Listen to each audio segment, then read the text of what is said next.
Good morning and welcome to BJC Mitzvah Day, using the Sefer Hachinuch, Mitzvah number 123, part 8, from Parshas Vayikra. Mitzvah Day keeps us on its way. The obligation of the Oleh V'yoreid offering, and we're continuing with this very long mitzvah, but here we go.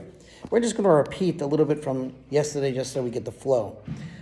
Thus, in order for one to incur liability to an Oleh V'yoreid for one of these transgressions, a three-step progression is required. The person must have one, an awareness of both his impure status and the consecrated status of the food or the place.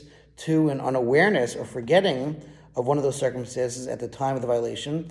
Three, a subsequent realization of the circumstances of the violation. The Chinuch proceeds to explain these three steps in detail. How so?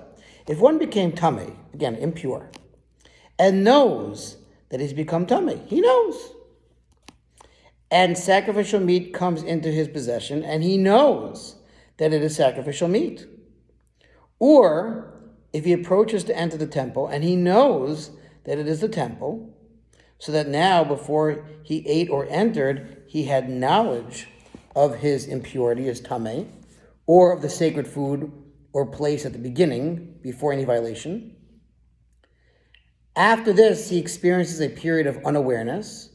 That is, either he forgot about his tamei state, his impure state, and thought he was ritually pure, or alternatively, he became unaware of the consecrated status of the food or of the temple, i.e., he forgot that the food was kadoshim, holy, or that the place he was approaching was the temple, and he thought them to be of non-sacred status, and while not cognizant of these circumstances, he eats of the kadoshim or enters the temple, this being the period of unawareness between the two periods of awareness.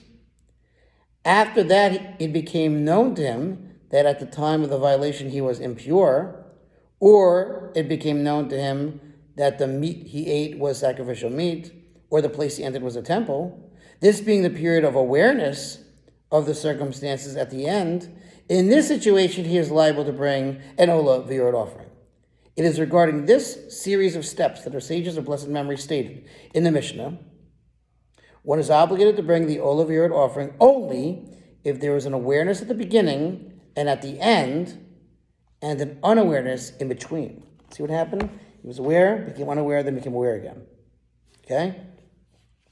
The circumstance in which one is exempt from bringing an offering is where he became tamei, he became impure, but did not know that he became impure.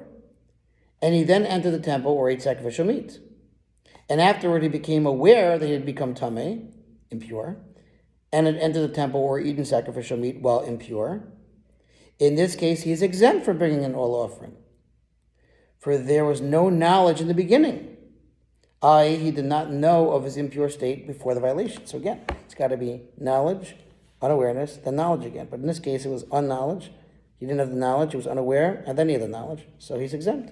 The Chinuch contrasts this with the law governing the standard chatas liability for other violations, and provides the scriptural sources for the difference. I guess we'll continue that part tomorrow. Thanks for listening. Sponsor Future Mitzvah, 36, 100 the goal. See you tomorrow.